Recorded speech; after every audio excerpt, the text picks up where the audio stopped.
C'est quoi un virus? Et comment ça marche?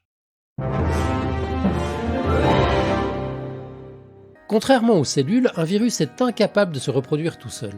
Il ne peut pas se diviser ni dupliquer son maigre matériel génétique. C'est pourquoi on ne considère pas les virus comme des êtres vivants, même si c'est encore aujourd'hui une discussion ouverte. D'ailleurs, un virus peut parfois se faire lui-même infecter par un virus.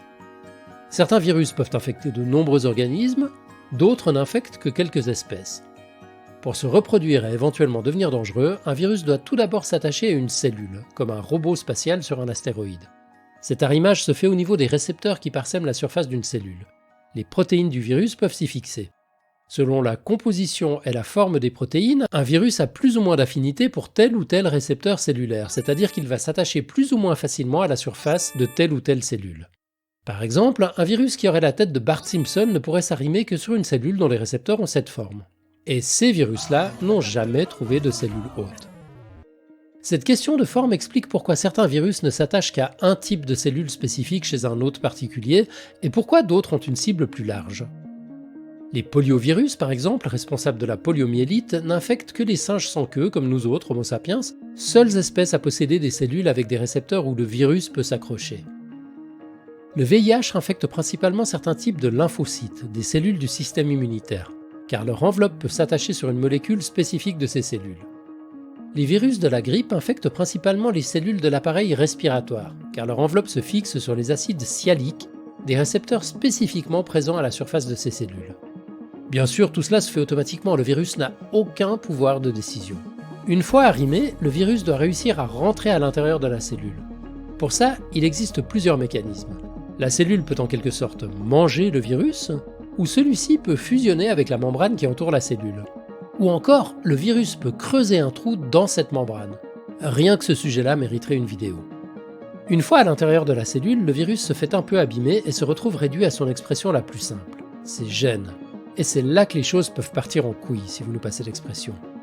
Les gènes viraux libérés vont se retrouver dans le centre de production de la cellule. On peut comparer cette partie de la cellule à une mini-imprimante 3D. À partir de petites briques de base, des acides aminés, elle imprime les différentes molécules dont un organisme a besoin en suivant les instructions des gènes.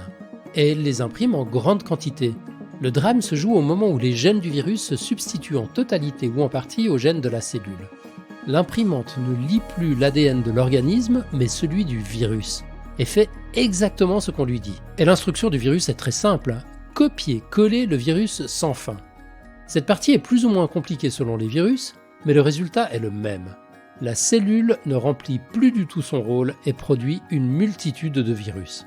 Si l'histoire s'arrêtait là, évidemment, on n'en parlerait pas. Mais la suite est facile à deviner.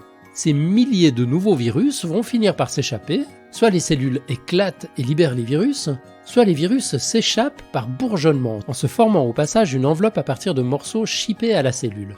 À partir de là, le virus entre en phase de multiplication.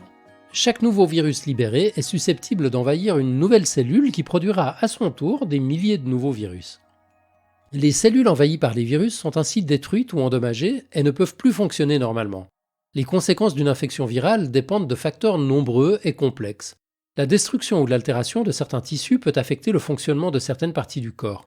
Mais une bonne partie des symptômes est due à notre système immunitaire qui provoque fièvre, fatigue, inflammation, etc. La science des virus a fait des progrès époustouflants ces dernières décennies, mais il y a encore énormément de choses à apprendre. Cette bonne vieille gastro par exemple, on ne sait pas encore exactement comment elle nous transforme en vieux robinet qui fuit. Bon, maintenant que le décor est planté, on va enfin pouvoir parler de l'aspect positif des virus. Mais ce sera pour l'épisode suivant. Comme d'hab, les liens et infos sont dans la description. Et abonnez-vous! Ah mais lavez-vous les mains d'abord, surtout si vous avez mal au bide. Ah, un dernier truc. Il existe un autre mode de reproduction moins spectaculaire pour les virus, la lysogénie. On met un lien dans la description pour celles et ceux qui veulent en savoir plus. Allez, bisous!